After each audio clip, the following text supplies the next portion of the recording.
Hallelujah, praise the lord. मसीह में आप सबकी सलामती हो। जय मसीह की। आज हम देखेंगे बाइबल मुक़द्दस में से पौलुस रसूल का ख़त फिलिपियों के नाम, उसका पहला बाब, उसकी 29 आयत।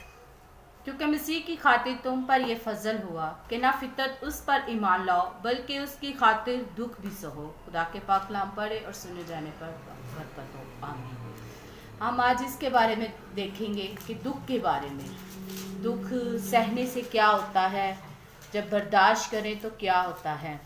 सबसे पहले आप मुझे ये बताएं कि क्या कोई माँ बाप अपनी औलाद पर दुख डाल सकता है? क्या कोई माँ बाप चाहता है कि मेरी औलाद दुख में रहे, परेशानी में रहे, उसकी बेटी, उसका बच्चा कुछ मुसीबत में हो, परेशानी में हो? नहीं, कोई भी ऐसा नहीं चाहता कि मेरी बच्चे, मेरे औलाद परेशानी में हो। तो फिर हम उन बच्चों को सुबह सवेरे सर्दियों में, गर्मियों में स्कूल क्यों भेजते हैं? किस लिए भेजते हैं उनको? सुबह सुबह सर्दी में उनको उठाते हैं, स्कूल भेजते हैं, गर्मी में उनको स्कूल भेजते हैं, शदीद गर्मी होती है। हम उनको दुख देते हैं इसलिए कि वो आगे लेवल में जाएं, बढ़ें, तरक्की करें। हम माँ बाप चाहते हैं कि हमारे बच्चे बढ़ें, तरक्की करें, इम्तिहान दे, एग्ज़ाम देकर अगली क्लास में जाएं, अच्छे लेवल पर जाएं, अच्छी पोस्टों पे जाएं। हम माँ बाप की यही कोशिश होती है कि हमारे बच्चे अच्छी चीज़ लें, अच्छा सब कुछ करें।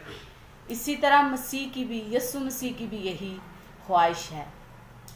जब हमारे ऊपर कोई परेशानी आती है, कोई दुख आते हैं, कोई तकलीफ़ आती है, तो हम मसीह के पास जाते हैं, तो वो हमें दुखों से, परेशानियों से, मुसीबतों से निकालता है। वो हमें फिर, हम जब इस दुखों में से, परेशानियों के टेस्ट, इसी तरह हमारी ज़िंदगी में भी मुश्किलात, परेशानियाँ, दुख, तकलीफ़ें आती हैं। हम जब इस परेशानियों से, इन दुखों से निकलते हैं, टेस्ट पार कर जाते हैं, खुदा हमें फिर बढ़ाता है। खुदा जब हमें ये दुख में देखता है, जैसे कलाम में लिखा है कि ईमान लाओ, बल्कि उसकी खातिर दुख भी सहो।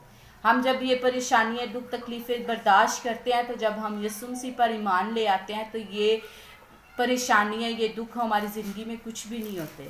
फिर हमें खुदा ऊपर, ऊंचे लेवल पर लेके जाता है, फिर खुदा हमें बढ़ाता है, फिर खुदा हमें बरकत देता है।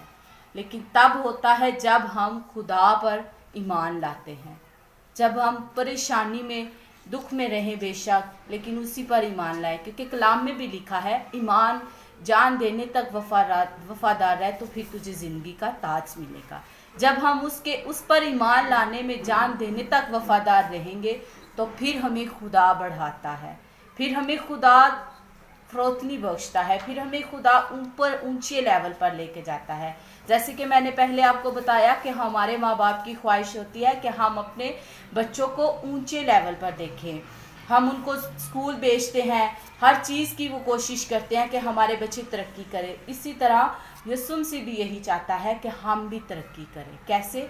यीशु पर ईमान लाकर, कलाम पढ़कर, दुआ कर कर, उस पर ईमान में मजबूत में कायम रहकर, फिर खुदा हमें बढ़ाता है। खुदावन आज के कलाम के वसीले आपको बरकत दे। God bless you. आप मेरे चैनल को सब्सक्राइब करें, लाइक करें, शेयर करें और अपने अजीज़ रिश्तेदारों को भी शेयर करें। God bless you.